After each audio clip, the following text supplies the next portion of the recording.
누가복음 16장 말씀이요. 1절부터 13절까지 말씀 그냥 펴놓으시면 됩니다.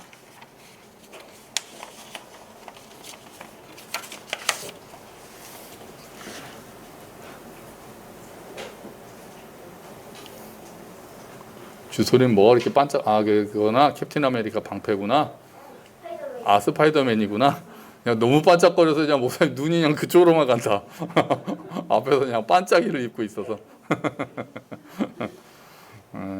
귀여워. 멋있어. 자, 누가복음 16장 1절부터 13절까지 말씀이고요. 우리가 지금 요즘 하듯이 읽어 나가면서 우리가 말씀을 나누면서 한번 읽어 나가 보도록 하겠습니다. 할렐루야. 아멘. 아멘. 씩씩해도 좋습니다. 우리가 참 또 저쪽 방에도 좀 계시고 이제 또 오후에 또 한 팀이 참 우리가 진짜 이렇게 오전 오후로 예배를 드리게 되는 날이 오리라고는 정말 생각지도 못했는데 그렇게 됐어요.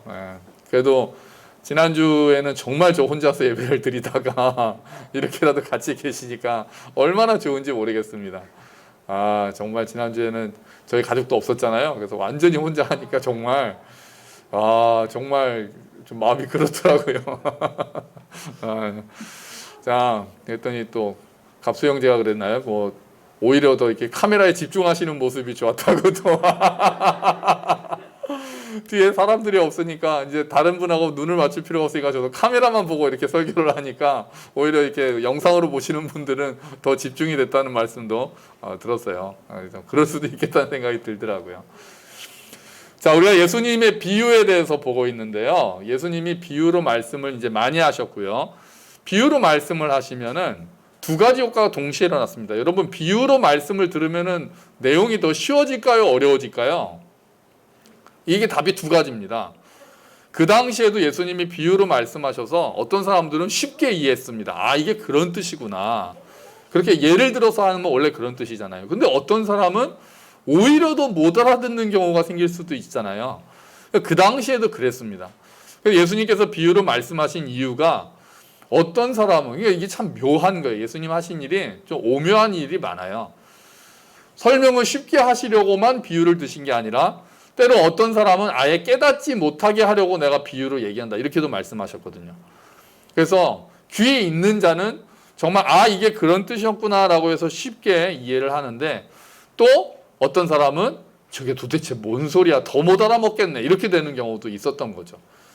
그래서 예수님께서는 또 어떤 비유는 또 설명을 해주시기도 하고 어떤 비유는 설명도 안 해주시고 어떤 비유는 무리들에게 하시기도 하고 어떤 비유는 제자들에게 하시기도 하고 여러 가지 상황에 맞춰서 비유를 자유자재로 사용하셨어요.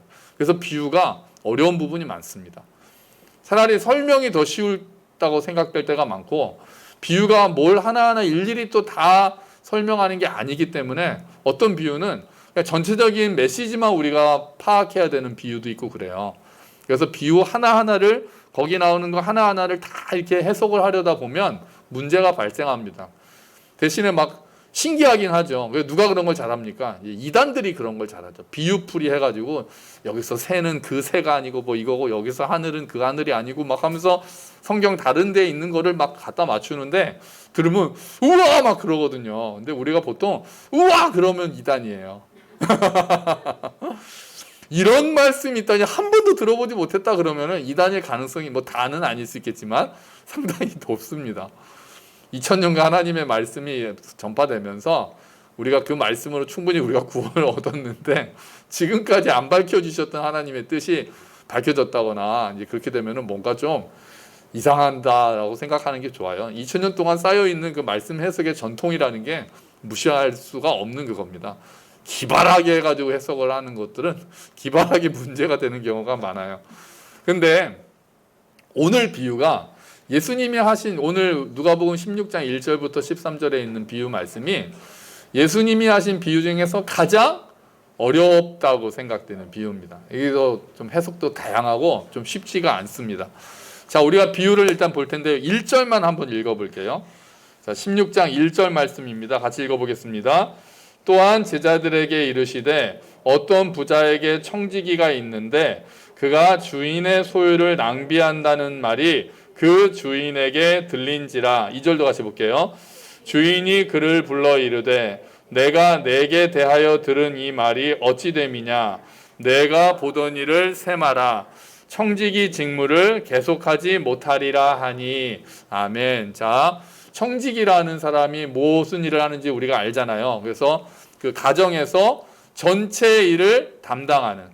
그래서 그냥 일반 종하고는 다르죠. 종 중에는 이제 왕초의 역할을 하면서 다른 종들도 관리하면서 집안의 재산을 잘 맡아서 관리하는 그런 사람을 청지기라고 하고요.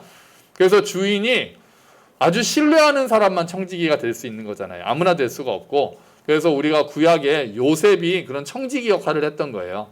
보디발의 집에서 그런 청지기 역할을 했다고 우리가 볼 수 있는 거죠. 주인이 볼 때 성실하고 믿을만하고 이제 그런 사람을 그런 종들 중에서 우두머리로 세워서 전체를 관리하게 하는 거죠.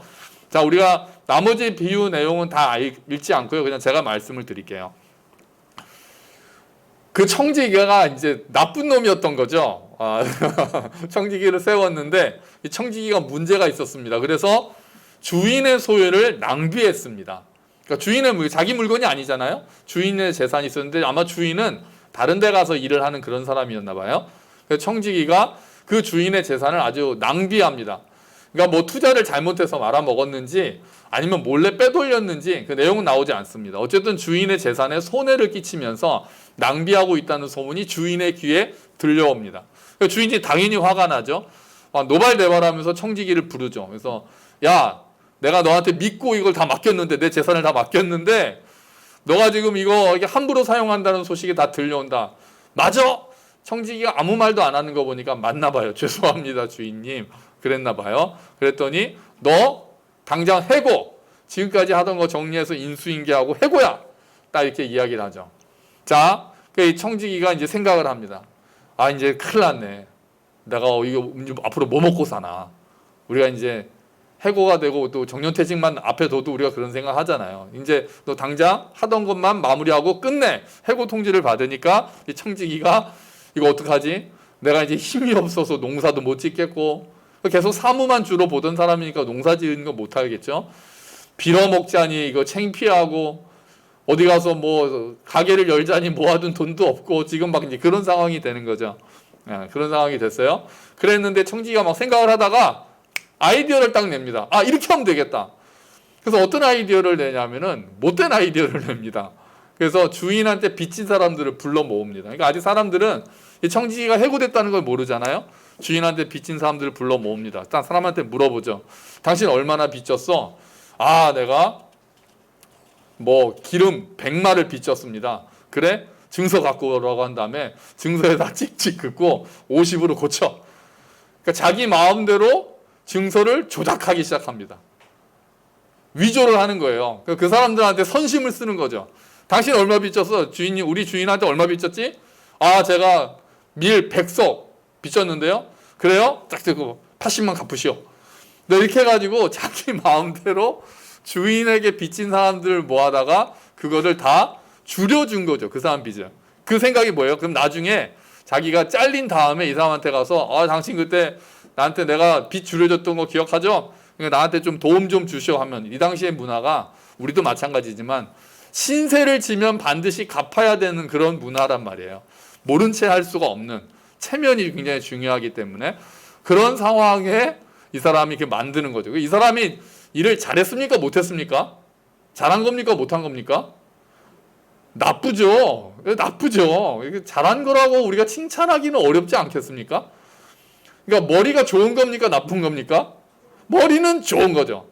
야, 머리는 좋은 거예요. 그런데 그게 옳습니까? 옳지 않습니까? 옳지 않죠. 그러니까 자기가 안 그래도 주인의 돈을 낭비했다는 이유로 잘렸는데 이렇게 된 거 아예 더 낭비해야지라고 하면서 그거를 마음대로 증서를 막 조작해서 사람들한테 남의 그 자기 돈도 아니잖아요. 주인의 돈을 가지고 인심을 막 다 쓰고 있다는 거죠. 자, 주인이 이걸 또 들었습니다. 자, 이제 어떻게 되겠습니까? 주인이 이제 알았으면 어떻게 하겠습니까? 난리 나겠죠. 너 이놈 목사를 잡고 너 고소할 거야. 너 안 그래도 지금 너 그래도 내 그거를 낭비했다는 소식 때문에 너를 잘랐는데 오히려 내 거를 더 사람들한테 마음대로 네가 빚을 줄여줘? 막 이렇게 하면서 막 이제 또 화를 내고 뭐 감옥에 쳐넣든지 그렇게 해야 마땅하죠. 그런데 여기서 예수님이 굉장히 이상한 말씀을 하십니다.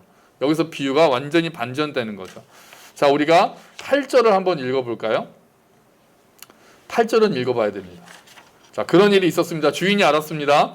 8절 읽어보겠습니다. 주인이 이 옳지 않은 청지기가 이를 지혜 있게 하였으므로 칭찬하였으니 이 세대의 아들들이 자기 시대에 있어서는 빛의 아들들보다 더 지혜로움이니라. 아멘. 자, 여기서부터 이제 우리가 헷갈려지기 시작하는 거예요. 주인이 이 옳지 않은 청지기, 그러니까 청지기를 아예 옳지 않은 청지기라고 예수님도 정해 놓으셨어요. 그러니까 옳은 건 절대로 아니에요. 그런데 이를 지혜 있게 하였으므로 칭찬했다고 합니다. 주인이 칭찬했대요.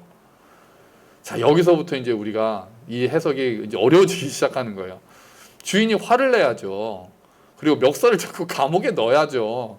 근데 칭찬했다라고 이야기를 합니다. 왜요? 뭐를 칭찬했다고요? 지혜를 칭찬했다고 합니다. 지혜를요. 그러니까 여기서 우리가 이제 생각해야 되는 거는요. 이 비유의 초점은 옳고 그름에 대한 문제는 아니라는 거예요. 그러니까 지혜에만 초점을 맞춰서 우리가 생각해야 된다는 거예요. 그러니까 이런 게 비유가 어려운 점이에요. 비유 전체 내용만 우리가 봤을 때 초점을 이렇게 다양하게 본다면은 윤리적으로 볼 때 이 종은 칭찬받으면 안 되고 이 청지기는 예수 믿는 사람이 이렇게 하면 안 되죠. 이렇게 하면 안 되죠. 그러니까 예수님이 약간 농담처럼 하시는 말씀이라고 저는 생각해요. 풍자라고 하죠. 농담이라기보다는 풍자로 하시는 말씀이에요. 이런 좀 안 좋은 예까지 들어가면서 쇼크를 주시면서 어떤 말씀을 하고 싶으신 거예요. 그래서 여기서 주인이 칭찬했다는 거는요. 이렇게 우리가 보면 돼요. 야, 자식 머리는 좋네. 이런 칭찬이라고 우리가 생각하면 됩니다. 야, 너가 잘했다. 이런 칭찬이 아니에요. 잘한 게 아니라 그 사람이 한 일을 듣고 감탄하는 거죠. 그의 지혜. 야, 진짜 똑똑하긴 하구나라고 하면서 감탄했다라는 것으로 우리가 받아들여야 이 문제가 해결이 됩니다. 다시 말씀드립니다. 주인이 이 옳지 않은 청지기가 일을 잘했다고 칭찬한 게 아니라 지혜로움을 칭찬했다. 여기서 지혜는 그러니까 영악하다. 머리를 잘 쓴다는 거거든요. 야, 그 녀석이 아주 머리 하나는 잘 쓰는구나라고 감탄했다는 거죠. 우리가 이게 사기꾼들 이야기를 들어보면은 우리 또 감탄하게 되는 경우가 많잖아요. 야, 진짜 머리 좋다. 어떻게 저런 머리를 공부하는 데 좋은 데 썼으면은 나라를 구하겠다. 이런 사람들 많지 않습니까? 사기치는 수법들을 보면은 깜짝 놀랄 만한 일들이 많더라고요. 진짜 눈 뜨고도 당할 일들이 많더라고요. 제가 그런 사람을 안 만나서 아직 사기를 안 당한 거더라고요. 그런 사람이 오면 진짜 저도 훅 가겠어요. 목사님 중에도 그런 일들 많이 당합니다. 특히 뭐 할 때 사기를 많이 당하냐면 건축과 관련해서 사기를 많이 당합니다. 건축을 하려고 하는데 진짜 아예 그런 목사들을 노리는, 개척교회 목사들을 노리는 팀이 있다는 말을 제가 들었어요. 그러니까 사람들 짜서 부동산 사무실 가짜로 빌리고 거기 손님이랑 다 짜가지고 목사를 그리고 초청해가지고 막 여기에 건축할 땅 보여주고 막 엉뚱한 땅 보여주면서 돈 투자하게 하고 막 그런 사람들 제가 몇 명 얘기들을 들었거든요. 그래서 저도 이렇게 얘기 들으면 그냥 여기서 잘 살아야 되겠구나. 자, 그러니까 이렇게 감탄한 거죠. 야, 진짜 머리 좋구나. 아주 그냥 머리 하나 끝내주네. 이런 칭찬이라고 우리가 받아들여야 되는 거죠. 그러니까 그러면서 그 초점이 결국은 이 세대의 아들들이 빛의 아들들보다 더 지혜로울 수 있다. 이런 면에서는 불의하지만 그 청지기가 불의하지만 지혜로운 것 자체, 자기의 미래를 대비하고 지혜 있게 재물을 사용한 것 자체는 인정할 수 있다라는 칭찬이에요. 다시 말하면 빛의 아들들한테 이렇게 얘기하는 거죠. 너네는 왜 이런 지혜가 없니? 그러니까 그가 잘했다는 게 아니라 너네는 왜 이렇게 나쁜 짓을 하는 놈들도 지혜롭게 하는데 너희는 왜 지혜롭게 미래를 대비하지 못하니? 라고 예수님께서 말씀하고 싶으신 거예요. 그러니까 얘가 잘했다는 의미는 아니에요. 근데 최소한 지혜는 있었다는 거예요. 근데 빛의 아들들은 착하긴 한데 지혜롭게 살지 못하는 사람들이 너무 많다고 예수님이 보고 계시는 거죠. 이 세대에 있어서 빛의 아들들은 더 오르면서도 지혜롭게 살아야 할 텐데 옳지 않은 자들만큼의 지혜도 가지지 못하고 있구나. 그건 너무 아쉽다. 예수님께서는 이렇게 말씀하고 계시는 거죠. 그러니까 여기서 빛의 아들들은 예수님을 믿는 사람들이고 그리스도인들이고, 이 세대의 아들들은 그리스도인이 아닌 자들을 말하는 거거든요. 그럼 어떤 면에서 빛의 아들들이 지혜가 부족하다는 거예요? 미래를 대비하지 않는다는 거예요. 불의한 청지기는, 이 옳지 않은 청지기는 자기의 미래를 대비하고 있었어요. 그런데 빛의 아들들이 그런 지혜가 없다는 거예요. 그러니까 여기서 미래를 대비한다는 거는요, 또 노후를 대비한다는 그런 차원이 아니에요. 이렇게 되는 거죠. 정리를 이렇게 할게요. 얘들아, 영생도 모르고 이 땅의 미래만 준비하는 자들도 이렇게 머리를 쓰는데, 영생을 알고 하나님의 나라를 소망하는 너희들은 왜 그날을 준비하지 않느냐? 이렇게 말씀하고 계시는 거예요. 정리가 되시죠? 이렇게 불의하면서 진짜 이 땅에서 먹고 사는 것만 걱정하는 사람도 이렇게 머리를 쓰고 머리를 쓰면서 앞일을 생각하고 살아가는데, 왜 하나님의 나라, 하나님의 가치를 알고 있다는 너희는 거기에 관심을 두지 않고 지혜롭지 못하게 살고 있니? 라고 예수님은 말씀하고 싶으신 거예요.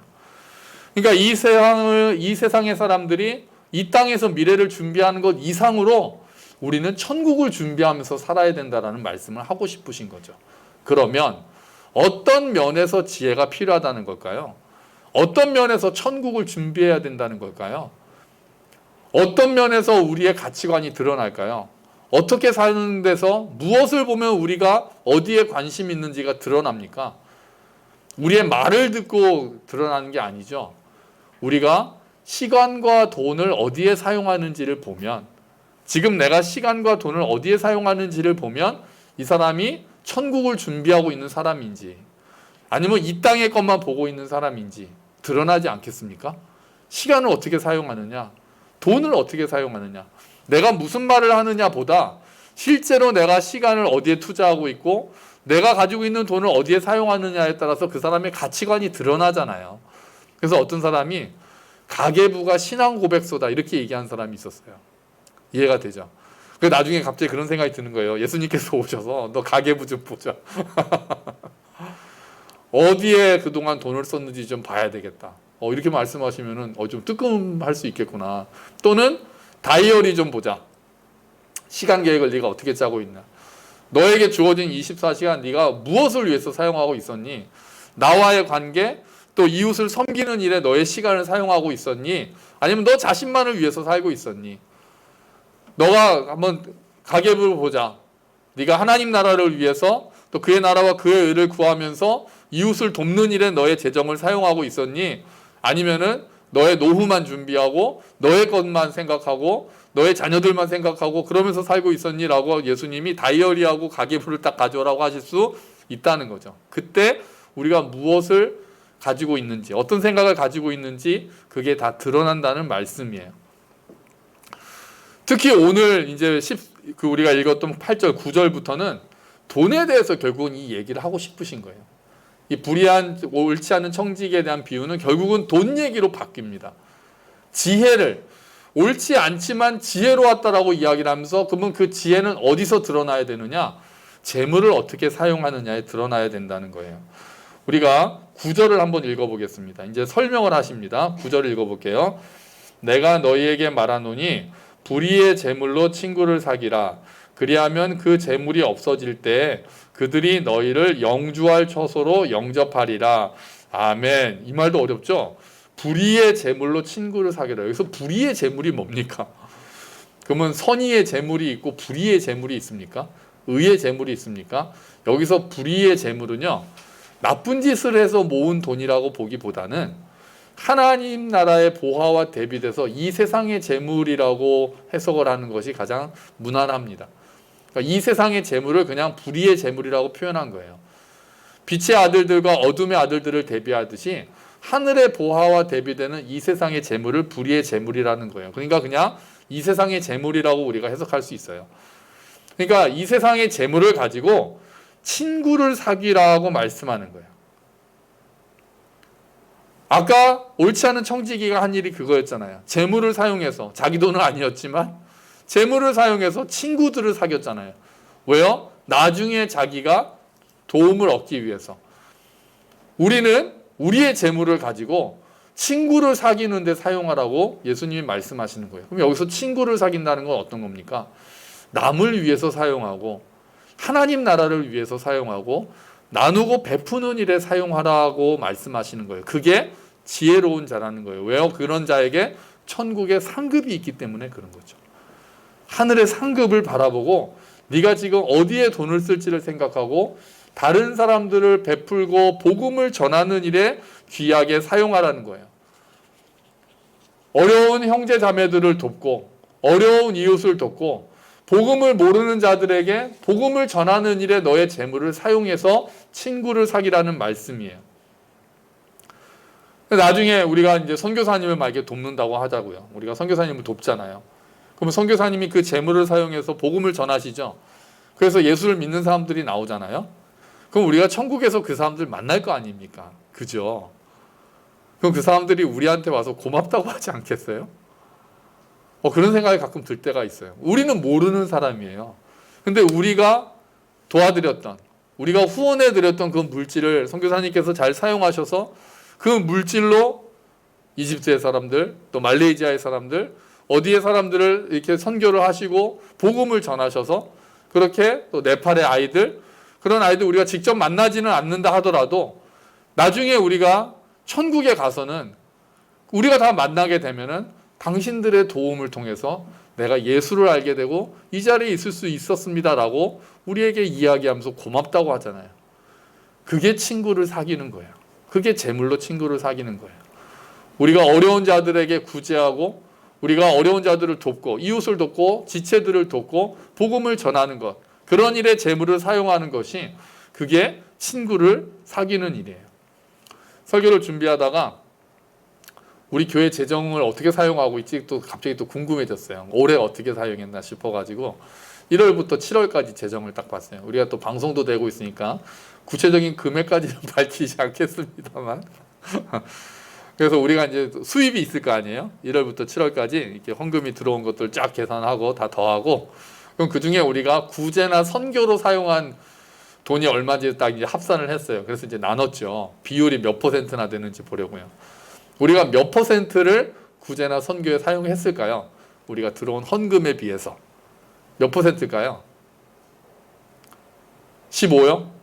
15보다는 조금 안 됐습니다. 12%더라고요. 12%. 그래가지고 저희가 이제 11조처럼 생각하기는 하는데 12% 이거를 좀 올려야 되겠구나. 좀 비율을 올려야 되겠다. 우리가 어쨌든 월세 내고 또 이렇게 잘 살고 있으니 잘 살고 있죠. 우리는 잘 살고 있어요. 그래서 좀 더 우리가 좀 베푸는 일에 더 많이 사용해서 연말에는 15% 다음 12월에 결산했을 때는 15% 이상으로 저는 한 30% 정도까지는 올려야 되지 않을까 그렇게 생각을 하거든요. 근데 또 뭐 저희도 준비해야 될 것도 있고 하니까 그렇게 되는 경우를 해서 어쨌든 조금씩 올려야 되겠다 이런 생각을 하게 됐어요. 여러분 교회에서 우리가 뭐 부활절이 되거나 이렇게 때가 되면은 이제 구제연금 하자고 할 때 저희 교회 식구들은 되게 열심히 하세요. 늘 감사합니다. 그런 게 재물로 친구를 사귀는 거예요. 그런 일들이. 또 꼭 교회 헌금하는 일이 아니라 가정에서도 또 어려운 사람을 돕는 일이 있고 또 누군가를 위로하기 위해서 베푸는 일들이 있잖아요. 그렇게 하시는 것들. 우리 아이들도 친구들을 위해서 어려운 친구를 위해서 자기의 또 도와주고 같이 밥 먹고 하는 일들이 재물로 친구를 사귀는 거죠. 그게 지혜로운 일이다라고 말씀하고 계시는 거예요. 그게 옳지 않은 청지기가 그 돈을 가지고 친구들을 사귀었던 것처럼 너희가 지금 가지고 있는 재물을 너희만을 위해 쓰는 것이 아니라 다른 사람을 돕는 일에 쓰는 것, 복음을 전하는 일에 사용하는 것이 그게 더 지혜로운 일이다. 빛의 아들들은 더 지혜롭게 살아야 된다. 그 말씀을 하는 거죠. 마태복음 25장에서는 예수님께서 가난하고 힘든 사람들을 돕는 것을 아예 나를 도왔다라고 이렇게 말씀하십니다. 우리 주보에 보시면은 마태복음 25장 40절 말씀 있죠. 같이 읽어볼까요? 그때 왕이 대답할 것이다. 내가 너희에게 진정으로 말한다. 보잘것없는 사람에게 한 일, 곧 너희가 이 형제들 중 가장 보잘것없는 사람에게 한 일이 곧 나에게 한 것이다. 아멘. 아멘. 자, 그렇죠? 보잘것 없는 사람에게 한 게 나에게 한 거다. 그 재물로 친구를 사귄 게 결국은 예수님을 도와주는 일과 마찬가지다. 그래서 누가복음 6장 38절에도 그렇게 말씀하시는 거예요. 제가 읽을게요. 남에게 주어라. 그리하면 하나님께서도 너희에게 주실 것이니 되를 누르고 흔들어서 넘치도록 후하게 되어서 너희 품에 안겨주실 것이다. 너희가 되질하여 주는 그 되로 너희에게 도로 되어서 주실 것이다. 주는 만큼 우리가 베푸는 것만큼 그대로 우리에게 베풀어 주시겠다라고 말씀하시는 거예요.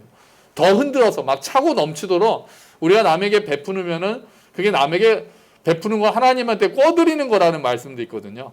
하나님께서 그렇게 다 후하게 갚아주신다라고 약속하시는 거예요. 그게 지혜로운 자고 그게 재물로 친구를 사귀는 자고 그런 자가 올바른 청지기의 자세를 가지고 있는 거다라고 말씀하시는 거예요.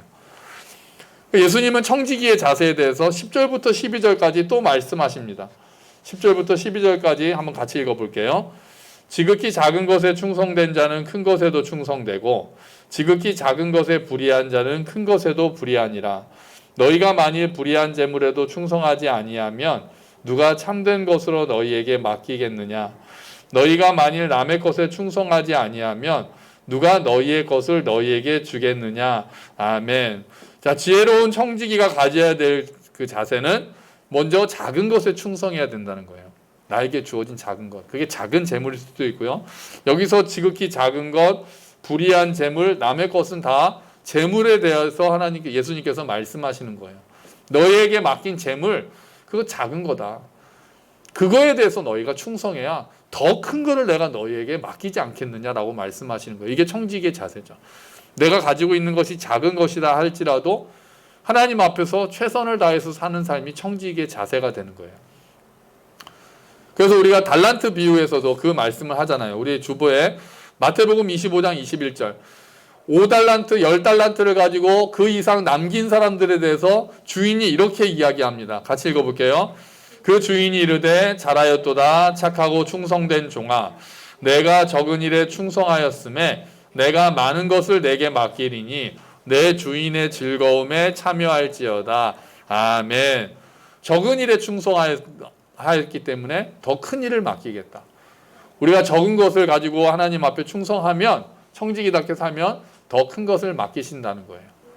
남의 것을 맡긴다는 것도 청지기의 삶은 이것이 내 것이 아니라고 인정하는 거거든요. 우리에게 주어진 재물이 내 것이 아니라 하나님의 것입니다 라는 마음을 가지고 그것을 잘 사용하는, 흘려보내는 삶을 살 때 하나님께서 우리의 것, 우리가 누려야 마땅한 하늘의 상급을 주시겠다라고 약속하고 계신다는 거예요. 그게 청지기가 살아가야 되는, 청지기가 바르게 사는 그런 모습이 되는 거죠. 그러니까 결국은 예수님은 이 비유를 통해서 재물을 말씀하시는 거예요. 재물. 너희가 그 옳지 않은 청지기만큼 재물을 잘 사용하고 있니? 이 이야기를 하고 싶으신 거예요. 미래를 대비한다는 것이 정말 하늘나라의 관점을 가지고 하늘의 상급을 바라보면서 지금 이 땅에서 재물을 사용하고 있느냐라고 물어보고 계신다는 거예요. 그래서 13절이 결론이 되는 거예요. 우리 13절 말씀 한번 읽어볼까요? 집 하인이 두 주인을 섬길 수 없나니 혹 이를 미워하고 저를 사랑하거나 혹 이를 중히 여기고 저를 경히 여길 것임이니라. 너희는 하나님과 재물을 겸하여 섬길 수 없느니라. 아멘. 그러니까 결론이 이렇게 나는 거예요. 하나님과 재물을 겸하여 섬길 수 없다. 그러니까 섬긴다라는 이야기를 한 걸 보니까 돈은 우리의 주인이 될 수 있다는 얘기가 되죠.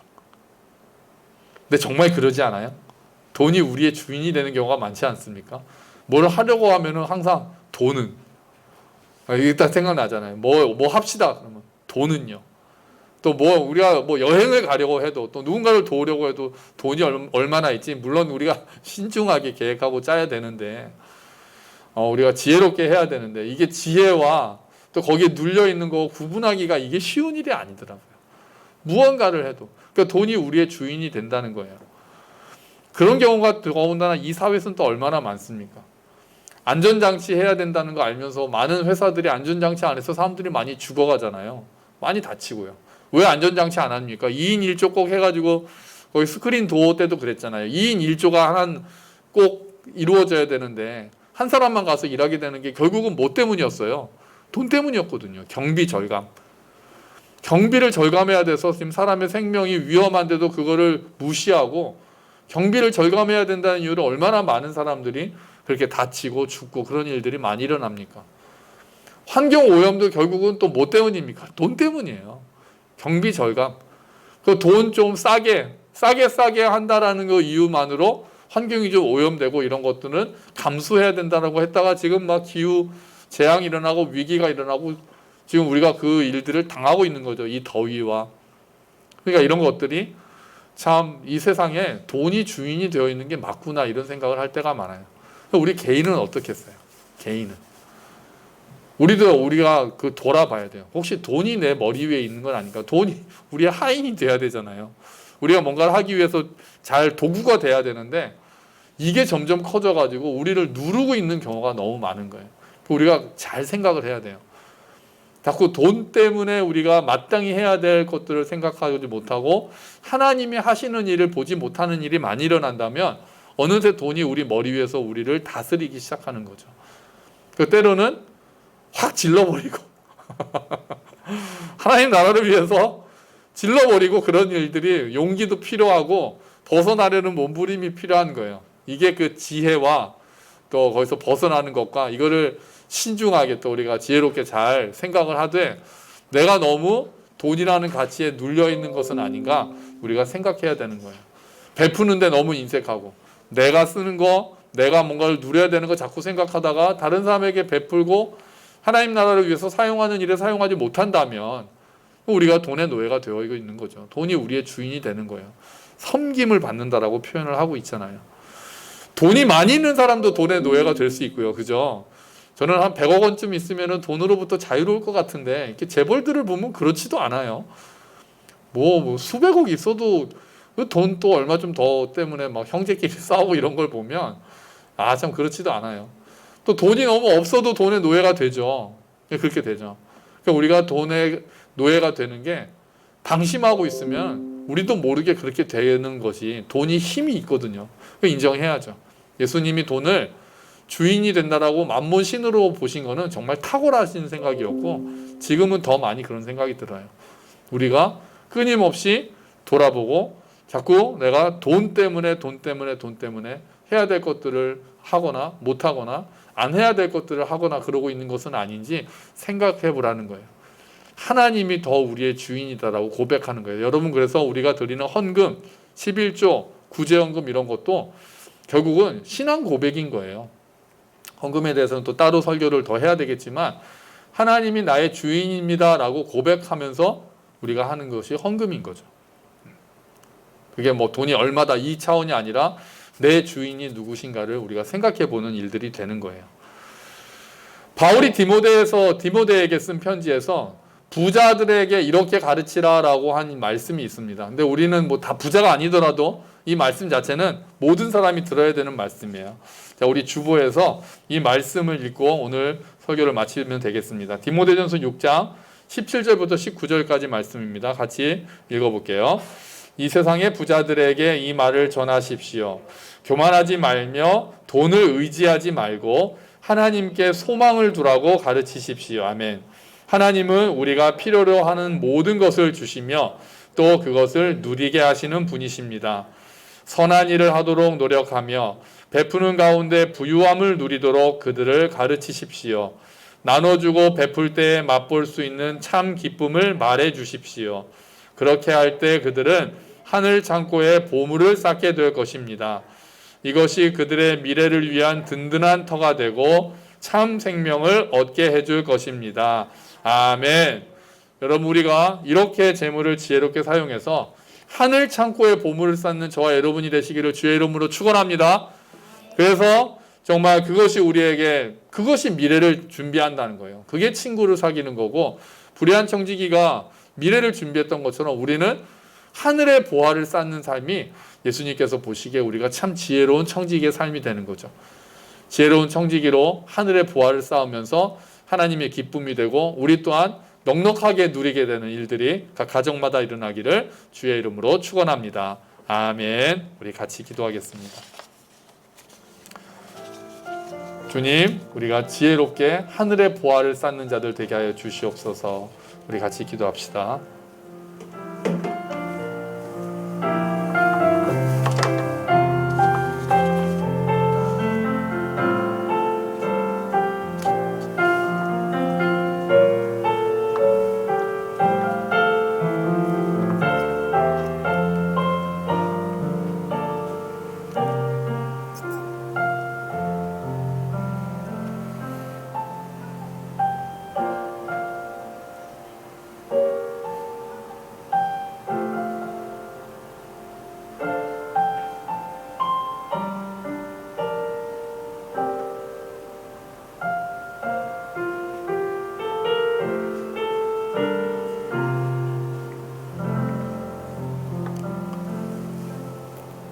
하나님, 옳지 않은 청지기였지만 그래도 지혜는 있었습니다.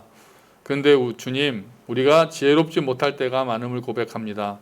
재물을 어떻게 사용하는 것이 지혜로운 일인지, 재물을 가지고 남에게 베풀고 하나님 나라를 위해서 쓰는 것이 친구를 사귀는 일이고, 그것이 바른 청지기의 삶이고, 그것이 참 지혜가 있는 삶이라고 말씀하셨으니 우리가 재물에 대해서 다시 한번 생각하기를 기도합니다. 주님, 재물이 우리 주인이 될 수 없습니다. 하나님이 우리의 주인이십니다. 하지만 이 세상에 살면서 돈이 너무나도 필요한 것이기도 하고 유용한 것이기도 해서 우리가 그것을 선용하다가, 잘 사용하다가 우리도 모르게 그것의 다스림을 받게 되는 때가 많음을 고백합니다. 이 사회가 돈에 의해서 움직이고 돈 때문에 많은 옳지 못한 일들이 일어나는 일도 많음을 또한 고백합니다. 주님, 우리가 돈이 우리 주인이 아니라 하나님이 주인이시라는 것을 다시 한번 기억하게 하시고, 날마다 그 고백을 하면서 우리가 움켜쥐기보다는 베푸고 나눠주면서 살아가는, 하나님 나라와 그의 의를 구하는 일에 재물을 지혜롭게 사용하는 우리가 될 수 있도록, 하늘의 보화를 쌓는 우리가 되고 하나님의 도우심, 일용할 양식을 누리는 우리의 삶이 될 수 있도록 주님 도와주시옵소서. 감사합니다. 주님, 이 모든 말씀 예수 그리스도의 이름으로 기도합니다. 아멘. 우리 다 함께 자리에서 일어서셔서 주기도문 함께 찬양하시면서 봉헌하시겠습니다.